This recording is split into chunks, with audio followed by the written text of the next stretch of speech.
funny thing, Tom, but the case is that there are many, many important discoveries in science that never get big play. People know about a few discoveries, Newton's apple falling in Galileo and some players like that. But there are probably dozens and dozens of vital discoveries that people know very little about. This was one of those discoveries. It's kind of I call it heavy metal science discovery, in that the discovery has led to the construction of these enormous factories, plants the size of small cities that are humming everywhere around the world. They burn 1% of all the energy on Earth, and they breathe in oceans of air and rivers of water at one end, and they dump out thousands of tons of fertilizer at the other end. And that fertilizer, synthetic fertilizer made out of air, is what's keeping alive about 40% of the people in the world. Made out of air?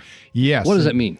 Well, in the old days, when they first made this discovery, they said it was making bread out of air, which I think is a clever way of saying the truth, which is that the air is full of nitrogen. Nitrogen is an element. It's one of the elements, along with oxygen. In fact, 80% of the air that you breathe in and out is nitrogen. 80%? 80% of the air around you is nitrogen, but it doesn't do anything for you. It is inert. It's dead, essentially. They used to call it dead air, as a matter of fact.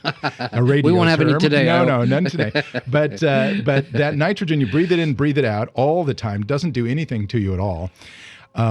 However, it's essential for life. It's the fourth most common element in your body. It's in all of your DNA. It's in all of your proteins. You can't make human beings or any other animal or any plant without nitrogen. So there's an ocean of nitrogen around us, and yet we can't use any of it, but we require it for life. So how do we get it? And there's I tell this story in the book about the ways that you get nitrogen into living things. It's a very difficult process, and it's a very slow process. And there's only so much nitrogen that we have available. So if you want to be a farmer and you want to have your fields produce a lot, you've got to put on fertilizer. The primary thing in fertilizer, every farmer knows, is nitrogen. That's the most important element in that fertilizer. Sometimes it's called ammonium something or other, because ammonium has nitrogen in it.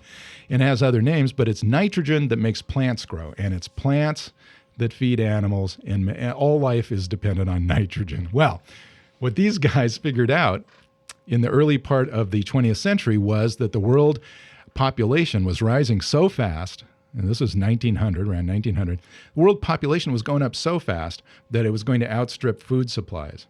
And unless something was done, the world was going to run out of food, and people would start starving by the millions around 1930.